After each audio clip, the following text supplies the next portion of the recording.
Labadiena, mielieji! Ar tikrai gyvenime turite laiką ir erdvę sau?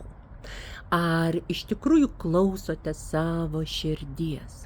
Ar gyvenate harmonijoje su pasauliu, gamta, aplinka, savo vidinė tiesa? Ar jaučiate savo viduje meilę, empatiją, toleranciją, užuojautą? Visa tai yra žalios savybės. Šį trečiadienį spalio 1 dieną, 18 valandą, vesiu nuotolinį seminarą Žalia širdies sprendimų spalva. Ir 3 valandas nuo 6 valandų vakaro iki 9 mes kalbėsime apie vieną vienintelę spalvą - smaragdinę žalią. Žalia spalva mūsų čakrų sistemoje atitinka 4 čakrą Anahata, tai yra krūtinės ląsta, ir šiame kūno aukšte žmoguje yra pagrinde 2 organų sistemos, tai yra plaučiai, kvėpavimo sistema ir širdis, kraujotaka. Jeigu šioje čakroje energija užsistovi, pagal kinų mediciną yra blokuojamas metalo elementas plaučiuose ir tuomet žmogus pradeda sirgti peršalimo ligomis, plaučių uždegimu, galbūt netgi iki tuberkuliozės ir kažkokių tai obstrukcinių plaučių ligų. Taip pat gali prasidėti širdies ligos.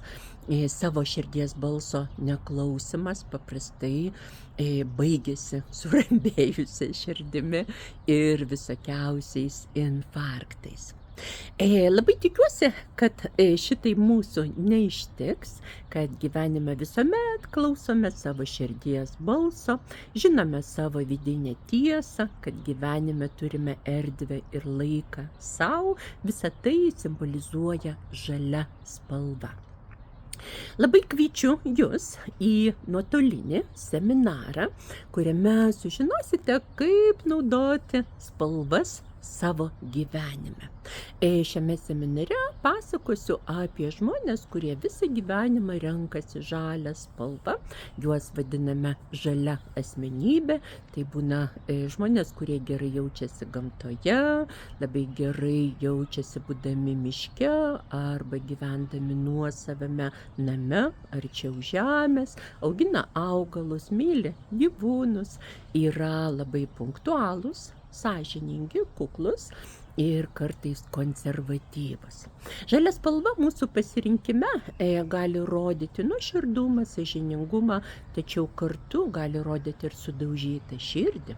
Gali būti, kad žmogus daugiau klauso kitų ir viduje turi labai daug neišsakytų dalykų, užblokuotos emocijos, neišreikšti jausmai, gali taip pat pasireikšti kaip plaučių ir širdies ligos. Žalia spalva yra gamtos spalva, tai yra žalia žemės rūbas, chlorofilo gamyba, fotosintezė. Tik tai dėka šių procesų mes ir galime gyventi šioje planetoje. Žalia yra labai susijusi su ekologija, užuojauta, empatija, tolerancija, meilė.